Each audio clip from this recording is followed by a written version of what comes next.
Bom, vamos lá.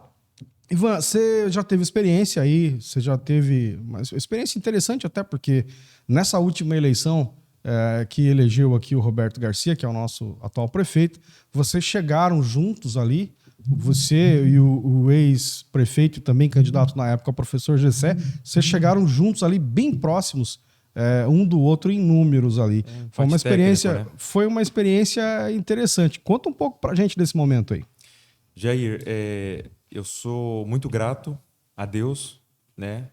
Grato aos nossos eleitores. Digo nossos eleitores porque foram pessoas que confiaram o voto, nos deram uma oportunidade para que nós pudéssemos estar competindo de igual para igual, com pessoas que já são pessoas antigas na política, né? Pessoas que já têm um histórico. E foi uma grande satisfação para nós a gente ver que o nosso trabalho, embora a gente teve pouco tempo, uma campanha muito curta, a questão da pandemia... Sim, foi um diferencial... Não, foi inédito, né? Inédito. Nunca houve um precedente como esse. Realmente. E nós tínhamos uma equipe pequena, minúscula, na verdade é a menor de todas, e mesmo assim nós alcançamos um grande resultado que eu acho que é exatamente exprimido naquilo que o povo quer ver, deseja ver, uma renovação, uma novidade. Então a gente tem assim muita satisfação em olhar para esse momento que a gente passou e ver que realmente a população confiou esse número expressivo na nossa pessoa. Você fazia parte da equipe também, que eu me lembro bem dessa... Fiz parte, trabalhei ali na campanha passada, ali não fiquei naquele momento de bastidor, né? Apesar do convite do Ivan ter vindo já em 2020, mas eu optei por me preparar mais, né? Tinha acabado de sair do ensino médio, tinha acabado de me formar também no ensino técnico, enfim, eu achei melhor naquela ocasião não vir candidato e me preparar para a próxima oportunidade que aqui está. Que chegou aí, né? Bom, Ivan, eu vou fazendo esse ping-pong com vocês aí, vocês podem interagir também, tá? Você pode complementar na resposta dele e vice-versa, tá bom? Só para a gente dar esse start aqui. Ivan, propostas para Jacupiranga, que eu sei que você tem, né? Assim como o Rodrigo Ricardo também tem, já ouvi de você alguns posicionamentos seus, acho legal, gosto daquela parte do turismo que você fala, mas a gente falava um pouquinho antes de entrar no ar, inclusive, sobre essa identidade cultural da cidade, né? Nós temos o município de interesse turístico, foi feito um cronograma na época para se inserir festejos da cidade nesse cronograma. Confesso que não sei como é que está o Contour, acho que você acompanhou também. Fala um pouco para nós aí nesse plano do turismo, como é que está? Bom, eu vou falar de uma maneira genérica primeiro, depois a gente vai em questões específicas. Com relação à cultura, à identidade cultural, eu vejo que Jacupiranga ela tem uma cultura, uma identidade cultural inexistente. A gente vê com vários pontos aí que precisam acontecer. Nós temos, por exemplo, o museu que foi desativado, né? Isto já foi criado em lei, tem tudo regulamentado, só que ele não existe, né? Isso eu acho uma pena porque acaba apagando uma parte da nossa história. Questão cultural também, eu vejo que nós às vezes estamos engatinhando em algumas coisas que algumas cidades, exatamente na questão turística, ela tem que ter muito bem desenvolvido. A questão culinária, um prato típico da cidade, entendeu? Nós temos algumas coisas, mas nada assim bem elaborado, alguma coisa que dê identidade de uma coisa que é da cidade. Nós temos a banana, que é forte, é a identidade aqui do município. Tá chegando a pupunha também, que é uma outra coisa interessante também. E eu posso falar para você, até abrir um parênteses aí, que a pupunha ela tá chegando e ela tá em produção. Eu estava conversando com um produtor aqui da cidade. A pupunha está quase batendo já a banana em questão de produção. Bacana. E para mim foi uma surpresa isso, mas Bacana. para a gente entender a grandiosidade que está sendo esse cultivo. Bom, mas falando um pouco ainda sobre essa questão cultural, a gente percebe que existe muito ainda para crescer. Nós estamos engatinhando, nós temos um sério problema hoje que é, vamos dizer assim, eu posso falar que é uma certa desativação da banda municipal, porque hoje existe a escola, mas a banda em si não existe como projeto de apresentação. Sim. Né? E eu posso falar isso com propriedade, porque eu participei daquela geração que foi para o Chile. Inclusive está na sua família essas referências, né? Isso aí é uma raiz já familiar, né? Eu comecei a aprender música com 7 anos de idade. Então isso tá bem entranhado em nós. E eu acho assim que hoje nós estávamos comentando ainda que a questão musical no município, ainda mais nós que temos uma porcentagem muito grande de evangélicos aqui na cidade, essa questão musical ela está entranhada desde as igrejas, né? Sim. E a banda musical é uma coisa que ela precisa ser valorizada no município porque ela tem uma série de benefícios. Por quê? Nós estamos falando em disciplina, você cria a disciplina na molecada que está aí hoje, você cria uma questão de uma oportunidade de profissional, por que não?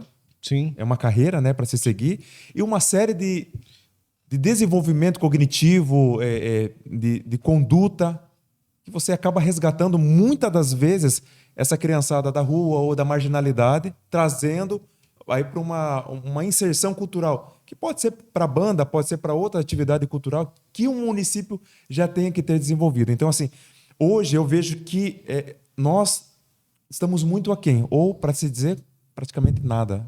É lamentável. Interessante. Interessante essa visão, porque a gente enxerga o município, no teu caso, que está criado, nascido aqui, do que ele era para o que ele é. A banda, que já foi uma representação até fora do país. Mundial, né? Mundial, né? Podemos dizer. Para o que é hoje quase que inexistente, se mantém o ensino, a sala de ensino de aula se mantém, mas aquela banda, aquela apresentação, me parece que... Você chegou a participar também, Rodrigo? Participei. Cara, você participou de tudo, meu amigo? Cheguei. Eu me lembro que a minha mãe, ela me inscreveu na banda na época, conversou com o maestro Adalberto, e na época era para eu tocar flauta transversal. Quando eu cheguei na primeira aula, eu falei, não quero, eu quero tocar bateria.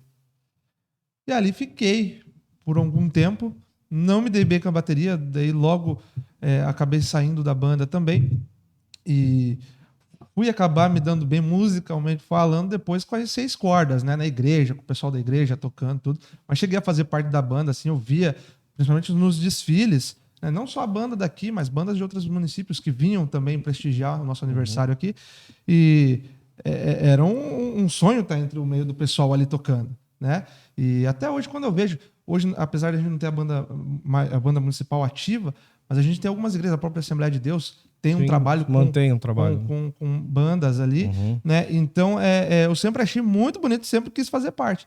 Mas quando eu cheguei já era na época que já estava começando a ficar mais inativo, mas acabei ainda fazendo algumas aulas de baterias ali. Bacana, bacana. Você imagina que a gente poderia fazer algo nesse sentido? Você acha que a força política, a força dessa visão que você teve de um negócio funcionando e hoje ver a maneira como está, você acha que isso poderia ser parte do seu plano aí de trabalho? São dois trabalhos que vão ter que caminhar juntos, né? O estrutural e o cultural, né? Fazer com que são complementares, né? O jovem, que aí entra a bandeira que eu sempre carrego, que é da juventude, mas é fazer com que os jovens, principalmente aqueles que são pré-adolescentes, ali saindo da infância, entrando na pré-adolescência, se interessem por música. Porque também não adianta o poder público dar toda a estrutura, instrumentos novos, prédio novo, se não tem o interesse da população também. Então são 2 trabalhos que tem que caminhar junto. Bacana. É muito amplo, Jair, essa questão cultural, porque a gente pode falar sobre dança, sobre teatro, né? Mas eu acho assim que é muito interessante nós falarmos desse desenvolvimento dentro do município, porque você atinge diversas esferas.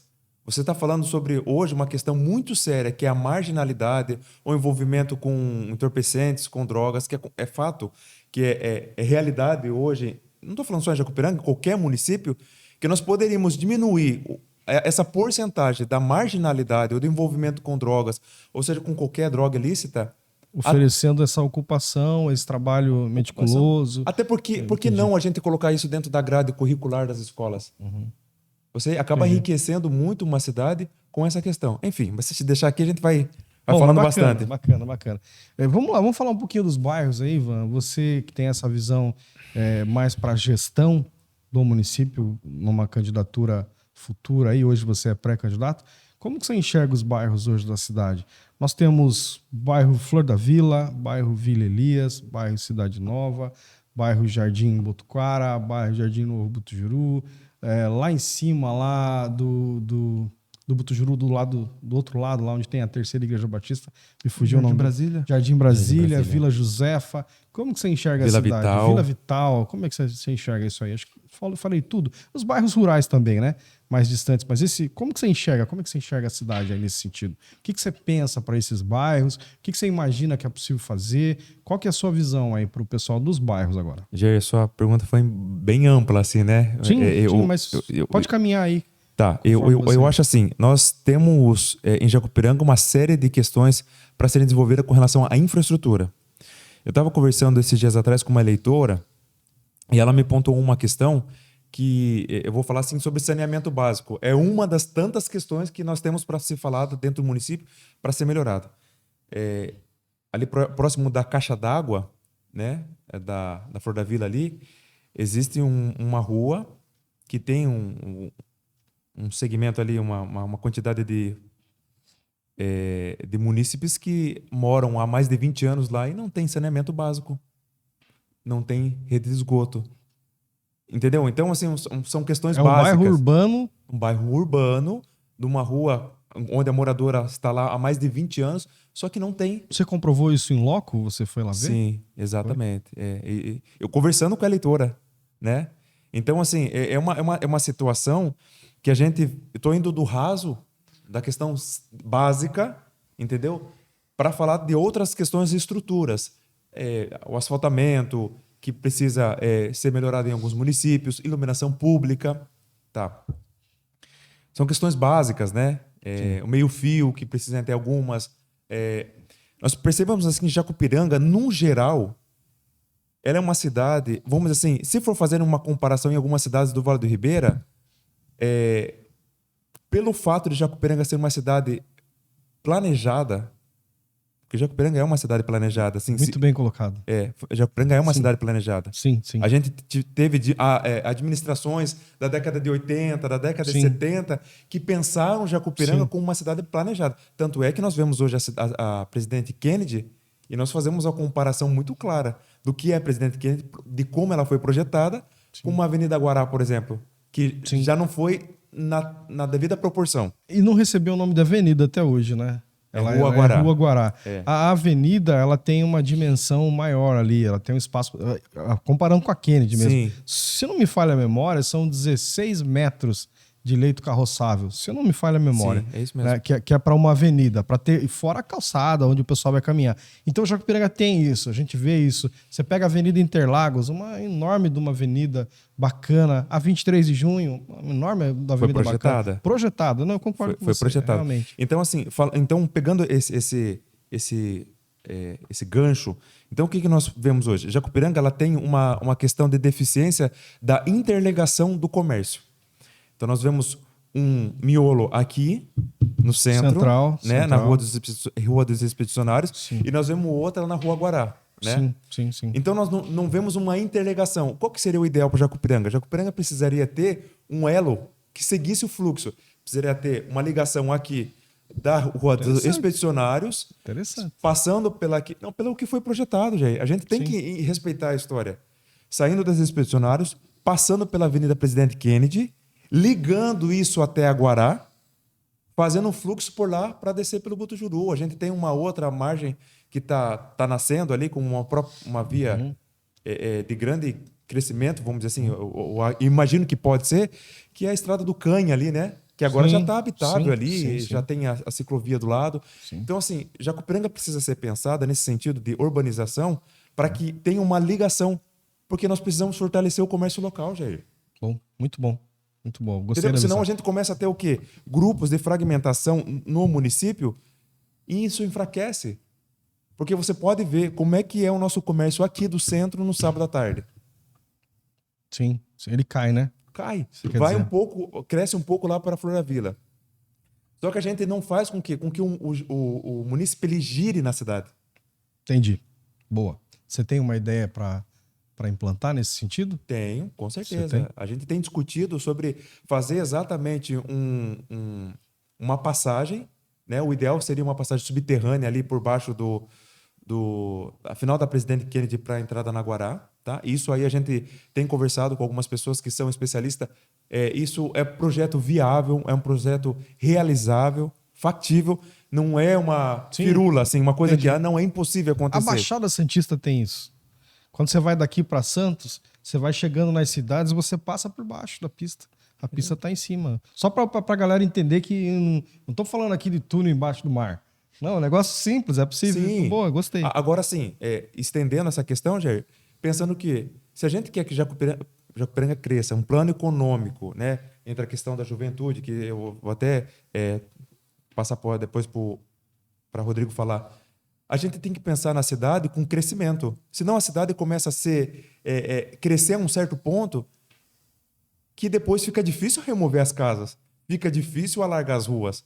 E uma cidade onde ela é bem arborizada, legal, tá? Jacupiranga, ela é cercada por árvores, mas ela em si não é arborizada. Isso até é uma questão que nós temos que pensar. Então, pensar na logística dos veículos, pensar na qualidade de vida das pessoas. Então, acho que, assim, amplamente, Jacupiranga precisa de um projeto de crescimento, né? Claro, econômico, mas também alguma coisa real que vá fazer com que a cidade seja organizada urbanamente. Bacana. Manda aí, Rodrigo, qual que é a sua visão de tudo isso que a gente falou aí? O município ele cresce a partir do crescimento populacional e também do desenvolvimento econômico e do planejamento urbano. Vai ser sempre dessa forma. Então, partindo dessa linha de raciocínio voltado para o crescimento populacional, Ger, o que eu entendo? Ou a gente precisa pensar em políticas públicas que façam com que o município que já reside aqui permaneça, ou com que aqueles que foram embora tenham interesse em retornar, ou aqueles que, quem sabe, nunca pisaram aqui, tenham interesse em conhecer e aqui decidir criar raízes. Né? Então a gente tem que pensar, partindo do princípio de quem já está aqui, manter. Hoje, as pessoas que vão embora, em sua maioria, são os jovens. Sai do ensino médio e vai buscar uma oportunidade fora. Por que você não saiu? Porque eu escolhi contribuir com a minha cidade. Né? Eu ouvi no Instituto Federal o diretor da época falar: invista na terra que está investindo em você. E não foi falta de oportunidade, né? Não foi falta de oportunidade. Entendi. Então, assim, apesar de não ser muito, tem. Mas a gente precisa também ajudar. E partindo desse princípio, para manter aqueles que estão aqui, os jovens. O que faz o jovem ficar em um local? Dinheiro no bolso, né, emprego e renda, qualificação profissional e lazer. É o que vai prender o jovem no local. Né? Então, visando isso, eu já venho trabalhando com a questão de juventude, de trazer oportunidades para cá, tanto de qualificação profissional quanto de geração de emprego e renda. Eu entendo que quem gera o emprego e a renda é o segundo setor, ou seja, iniciativa privada. O poder público, que é o primeiro setor, ele tem apenas que facilitar o segundo setor de gerar esse emprego e essa renda. Conversando com alguns empresários, vou citar os proprietários da MJ Veleiros, que foi uma empresa onde eu trabalhei, que é uma fábrica de veleiros instalada aqui no município. Só tem 3 no país, se eu não me engano, uma aqui. Então já abre um leque para que outras... industrial aqui, né? Isso, já abre um leque para que outras empresas... É um cartão postal aquilo ali. Tem que ser olhado dessa forma. Né? O gestor tem que dar essa abertura para esses empresários.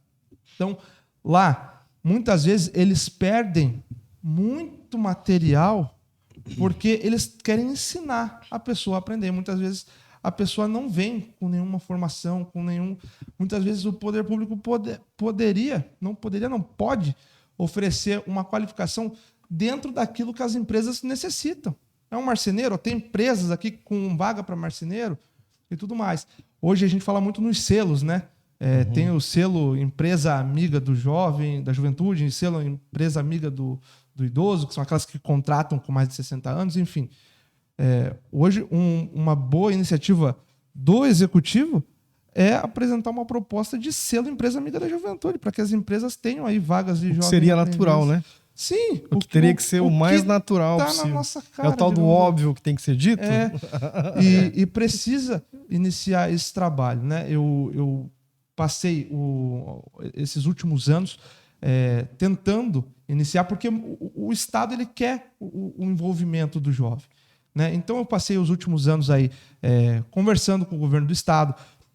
Eu tive, em 2021, num lançamento de um programa chamado Casa da Juventude, lá no Palácio dos Bandeirantes, conversei com o subsecretário da Juventude da época, o Luiz Oliveira, mas tudo que o governo do Estado faz em prol dos jovens, eles têm algumas condições, entre elas um Conselho Municipal de Juventude.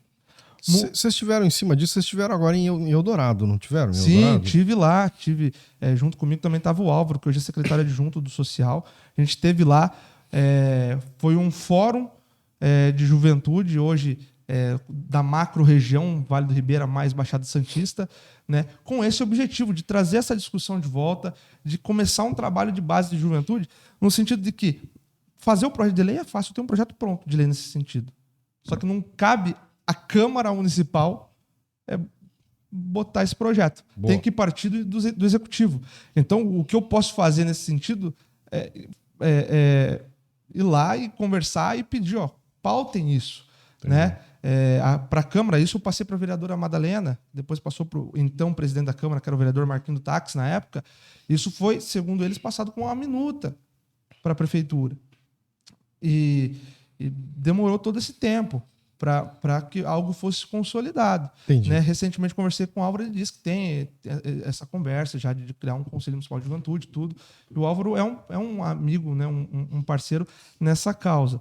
Então, assim, hoje, um Conselho de Juventude, o projeto de lei é simples, entre aspas. Uhum. A dificuldade é a gente engajar a juventude, porque muito se confunde política pública com política partidária. Uma coisa não tem nada a ver com a outra. Jair, eu acho assim que a gente tem que olhar com muito carinho para a questão dos jovens aqui no município, porque isso não é um fato que eu estou levantando ou o Rodrigo. Fato é, boa parte da juventude que chega no final da sua idade escolar sai do município. Isso aí não estamos falando de coisas que é pontual, é coisa geral. Está provado isso no censo.